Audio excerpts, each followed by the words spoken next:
রাতে ঘুমাতে যাচ্ছেন, লাইট বন্ধ, ফোন পাশে রাখা, কিন্তু আপনার মাথা একদম বন্ধ হচ্ছে না। হঠাৎ আপনি ভাবছেন একটা বই লিখব, নিজের ব্যবসা শুরু করব, জিম করব, এডিটিং শিখব, গিটার শিখতে হবে, একদিন সব কিছু ছেড়ে ঘুরতে বেরিয়ে যাব। তারপর হঠাৎ থেমে গেলেন, ভাবতে লাগলেন যে একটা লাইফে এত কিছু করা সম্ভব? আচ্ছা, আমি কি ওভারথিঙ্ক করছি, নাকি আমার মধ্যে কোনো প্রবলেম আছে?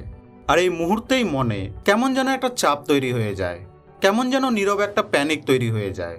কারণ আপনি বুঝতে পারছেন যে আপনার স্বপ্ন বেশি নেই, বরং আপনার কাছে টাইম অনেক কম আছে। যদি আপনার সাথেও এমনটাই হয়ে থাকে, তাহলে আজকের এই ভিডিওটি আপনারই জন্য। দেখুন বন্ধু, আপনি কনফিউজড না, বরং আপনি হলেন এক আলাদা ধরনের পাগল, যাকে সাইকোলজিক্যাল ভাষায় বলা হয় মাল্টিপোটেনশিয়ালিটি। মানে আপনি একটা জিনিসে আটকে থাকতেই পারেন না, আপনার কিউরিওসিটি এক জায়গায় থামে না। ফর এক্সাম্পল, আপনার এক বন্ধু আছে যে কিনা ছোট থেকেই ডক্টর হতে চেয়েছে এবং এখনও সেম পথেই আছে, কিন্তু আপনি 10 বার গোল চেঞ্জ করছেন। দেখুন বন্ধু, এটা উইকনেস না, এটা হলো different wiring. So let's begin. Hidden pain. বাইরে থেকে মানুষ আপনাকে বলে তোর তো অনেক ইন্টারেস্ট, লাকি তো, কিন্তু তারা এটা জানে না যে আপনি রাতে বসে ভাবেন আমি কিছুই কমপ্লিট করতে পারলাম না। আপনি শুরু করেন অনেক কিছু, কিন্তু শেষ করতে পারেন না কোনো কিছুই। আর তখন আসে অনুশোচনা, আমি কেন কোনো কাজে স্থির থাকতে পারি না? আমার মধ্যে কি ডিসিপ্লিনের অভাব আছে? কিন্তু আসল সত্যটা কি জানেন? আপনি লেজি না, আসলে আপনি ওভারলোড হয়ে গেছেন। The M shaped mind. Imagine করুন, একজন মানুষ হলো একটা স্ট্রেট লাইন, মানে একটাই স্কিল, একটাই ডাইরেকশন। আর আপনি হলেন এম টাইপ, মানে আপনি রাইটিং পারেন, ডিজাইনিংয়ে ইন্টারেস্ট আছে, সাইকোলজি বুঝতেও ভালো লাগে। এবার এই 3টি স্কিলকে কম্বাইন করুন। যদি psychology plus content creation plus story টেলিংকে কম্বাইন করেন, তাহলে আপনি এমন ভিডিও বানাতে পারবেন যা অন্য কেউ কোনোদিনই রেপ্লিকেট করতে পারবে না। আর এটাই তো আপনার power. Where you get stuck. আপনার প্রবলেমটা কোথায় জানেন?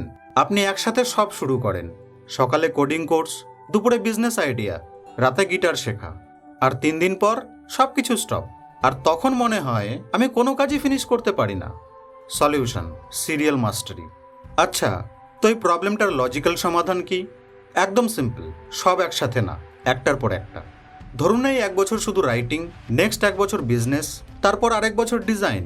ফর এক্সাম্পল, যে মানুষটা আজ একজন সাকসেসফুল ইউটিউবার, সে আগে ভিডিও এডিটিং শিখেছে, তারপর স্টোরি টেলিং, এবং তারপর সাইকোলজি। সব একসাথে না, স্টেপ বাই স্টেপ শিখুন। Identity shift. দেখুন বন্ধু, আপনি একটাই জিনিস জানার জন্য জন্মাননি, আপনি জন্মেছেন মাল্টিপল ওয়ার্ল্ড কানেক্ট করার জন্য। আপনি হলেন সেই মানুষ যে ডটস কানেক্ট করতে জানে। যেখানে অন্যরা কিছুই দেখতে পায় না, সেখানে আপনি আশার আলোকে খুঁজে নেন। হ্যাঁ, সত্যি, এই একটি লাইফে আপনি একসাথে সব কিছু হতে পারবেন না, এটা স্বীকার করা কষ্টকর বটে। কিন্তু যদি আপনি জীবনটাকে ঋতুর মতো দেখেন, কোনো অনুশোচনা নয়, কোনো প্রেশার নয়, তাহলেই আপনি পাবেন যে এটা কেবল সাধারণ জীবন নয়, বরং এটাই হলো এক্সট্রা অর্ডিনারি জীবন। আচ্ছা বন্ধু, এবার অনেস্টলি বলুন, আপনি কি সেই মানুষ যার ইন্টারেস্ট এক জায়গায় থামে না? যদি হ্যাঁ, তাহলে ভিডিওটিকে লাইক করতে ভুলবেন না। কিন্তু আপনাদের সঙ্গে আবার দেখা হবে নেক্সট ভিডিওতে।